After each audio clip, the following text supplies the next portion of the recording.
কখনো কখনো সুন্দর কোনো জায়গায় পৌঁছানোর জন্য খুব বেশি কিছু লাগে না, লাগে শুধু একটা ইচ্ছা আর দুটো চাকার সঙ্গ। ফেনী থেকে শুরু হয়েছিল আমাদের আজকের যাত্রা। গন্তব্য ছিল নাঙ্গলকোটের সাতবাড়িয়া। দীর্ঘ পথ পেরিয়ে গ্রামের আঁকাবাঁকা রাস্তার প্রকৃতির মনোমুগ্ধকর দৃশ্য উপভোগ করতে করতে পৌঁছে গেলাম এক অন্যরকম সৌন্দর্যের কাছে। নদীর শান্ত জল, হাওরের মতো বিস্তীর্ণ প্রান্তর, চারপাশে গাছপালার সমারোহ আর প্রকৃতির অপার নীরবতা যেন বারবার মনে করিয়ে দিচ্ছিল বাংলার সৌন্দর্য সত্যিই অতুলনীয়। ফেরার পথে বিশাল গাছের ছায়ায় শীতল বাতাসের মাঝে এক শান্ত পুকুরে গোসল করে যেন দূর হয়ে গিয়েছিল পথের পুরো ক্লান্তি। প্রকৃতির সঙ্গে কাটানো এই ছোট ছোট মুহূর্তগুলোই হয়তো ভ্রমণকে আরো বেশি সুন্দর করে তোলে। কেমন ছিল পুরো সাইক্লিং জার্নি, কি কি দেখলাম আর কি কি অভিজ্ঞতা হলো, চলুন শুরু করা যাক আজকের এই অসাধারণ ভ্রমণ ফেনী থেকে নাঙ্গলকোটের সাতবাড়িয়া। আসসালামু আলাইকুম, শুভ সকাল। আমি তাওসিম রিসান। আজকে আমরা যাচ্ছি সাইকেলে করে সাতবাড়িয়া, যেটি নাঙ্গলকোটের মধ্যে।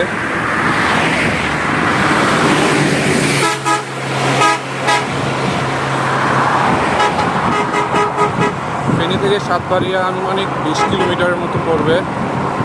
আর এখন আছি আমরা ফেনীর ফতেপুর ফ্লাইওভারের ঠিক সামনেই।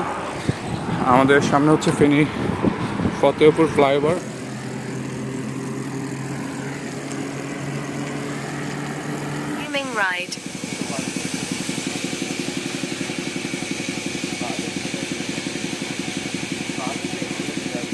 কাটছুটি বাজার আসার পর আমাদের সাথে একটা ছোট দুর্ঘটনা ঘটে যায়।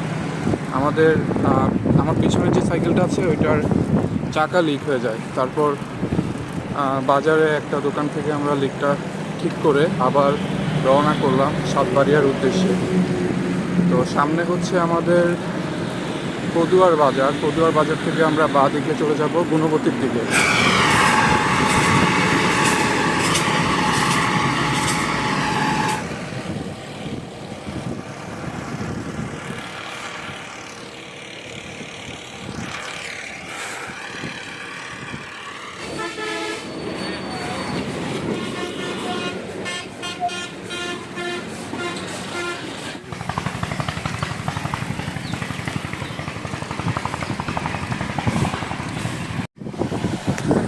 আমরা এখন আছি এমন একটা সুন্দর জায়গায়, এটা গুণবতী যাওয়ার আগে, অর্থাৎ আমাদের সামনে গুণবতী। জায়গাটা অনেক সুন্দর। আমার ছোট ভাই ওইখানে, অনেক বাতাস।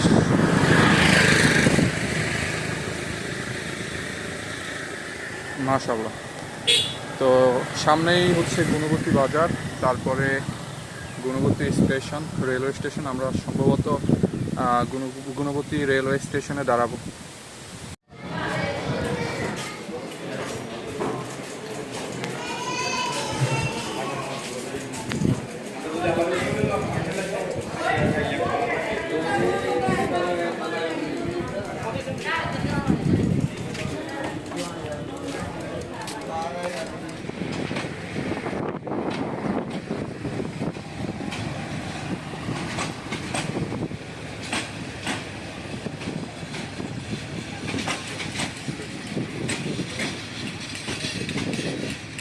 আমরা গুণবতী স্টেশনে আসছিলাম একটু আগেই।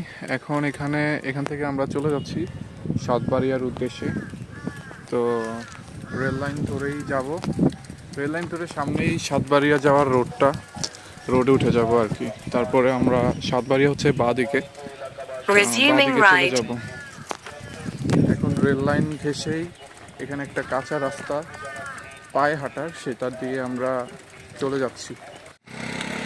আমরা ঠিক ওই স্টেশন থেকে এই পুরো রাস্তা হেঁটে এখন এই রোডে আসছি।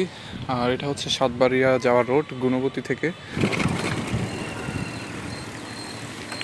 আমরা প্রায় সাতবাড়িয়ার কাছাকাছি। ইতিমধ্যেই আমরা নদী দেখতে পাচ্ছি, ডাকাতিয়া নদী।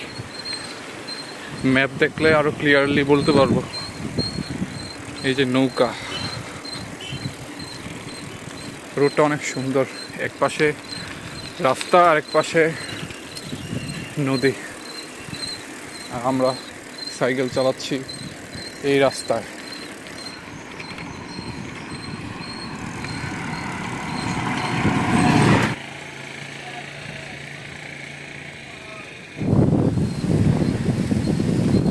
আমরা অবশেষে সাতবাড়িয়া বাজার পার হয়ে সেই কাঙ্ক্ষিত স্পটে চলে আসছি।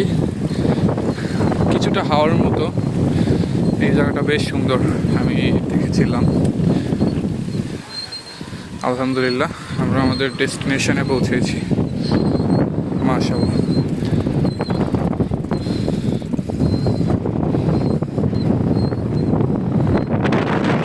অনেক বাতাস। এখানে এসে কিছুটা আশাহত হই। সচরাচর এখানে পানি আসে বর্ষার মাঝামাঝি থেকে শেষ সময়ে, সেই তুলনায় আমরা কিছুটা আগেই চলে আসছি বর্ষার শুরুতে, তাই পানিও তেমন একটা পাচ্ছি না। যাই হোক, কিছু করার নেই। আমরা একটা নৌকায় উঠবো, নৌকায় উঠে আশেপাশের জায়গাগুলো ঘুরে দেখব, জনপ্রতি 20 টাকা করে।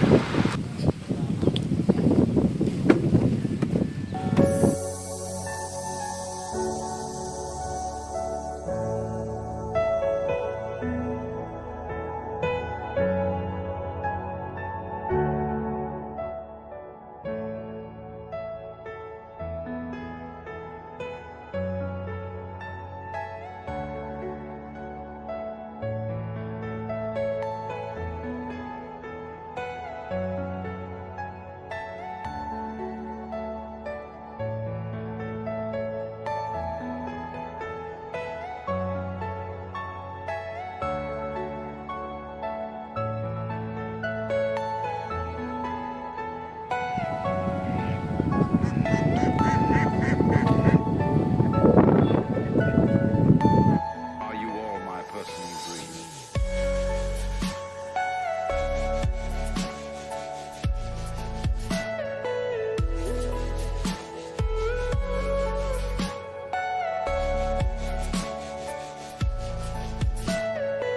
Everything you know is in your mind.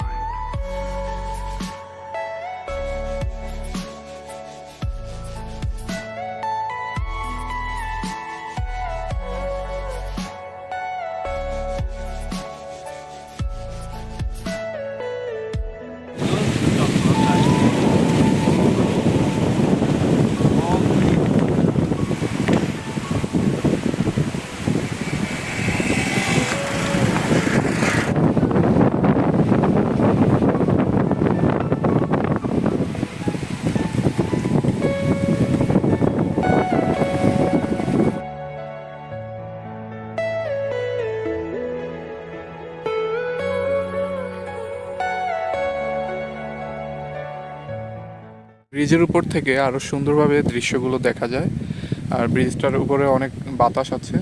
আমরা এখন উপরে উঠে যাব বাতাস উপভোগ করার জন্য। সাইকেলগুলো আমাদের ওই যে এখানে রাখা আছে, এখান থেকে নিয়ে যাব। তো নৌকা থেকে আমরা নেমে যাচ্ছি, তারপর সাইকেল নিব, এখন উপরে উঠে যাব।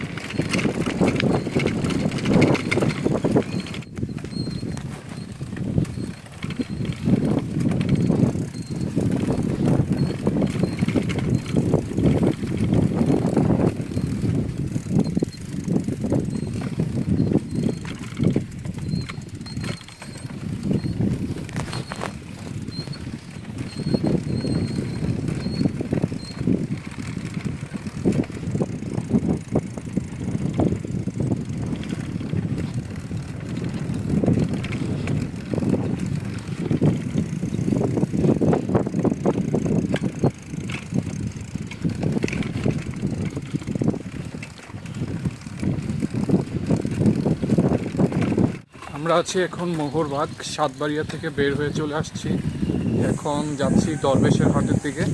তারপর সেখান থেকে সিন্দুরপুর, রাজাপুর হয়ে তেমনি বাজার হয়ে আমরা ফেনী শহরে চলে যাব। তো এখন দরবেশের হাটের দিকে যাচ্ছি, গ্রামীণ রাস্তা ধরেছি এবার। আমাদের বিলের ওই প্রান্তে হচ্ছে সাতবাড়িয়া, আর এই প্রান্তে আমরা মোহরবাগে আছি, এটা ফেনীর মধ্যে পড়ছে। আর দরবেশের হাট মেবি ফেনীর মধ্যে, সিন্দুরপুর, রাজারপুরও ফেনীর মধ্যে, আর ওই প্রান্ত হচ্ছে কুমিল্লার মধ্যে পড়ছে। আমরা দরবেশের হাট পার হয়ে এখন রাজাপুরের দিকে যাচ্ছি। এই দিকেই মূলত সিন্দুরপুর, তারপর রাজাপুর, এরপর আমরা তেমনি বাজার হয়ে ফেনী শহরে চলে যাব।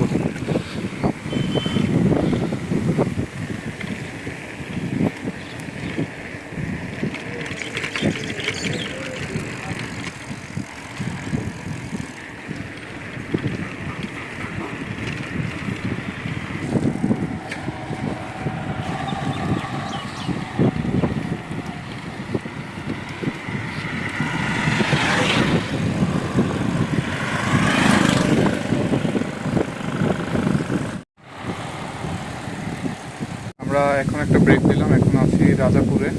সামনে রাজাপুর বাজার, তারপরে রাজাপুর বাজার থেকে আমরা তেমনির উদ্দেশ্যে যাব, সেখান থেকেই ফেনী শহরে যাব। তো এমন একটা পরিবেশ, এখানে আসার পরও আলহামদুলিল্লাহ ঠিক তেমন পরিবেশই পেয়েছি। বাতাস অনেক, বৃষ্টি আসার সম্ভাবনা আছে এখন।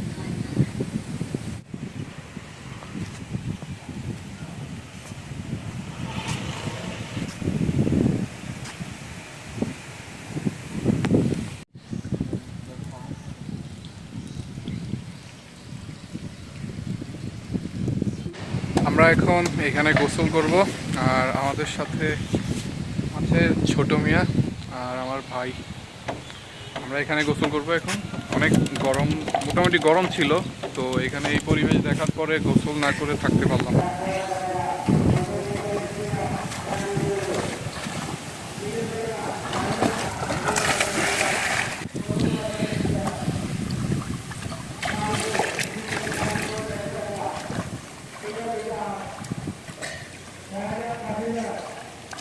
তোমরা সাঁতার কাটো।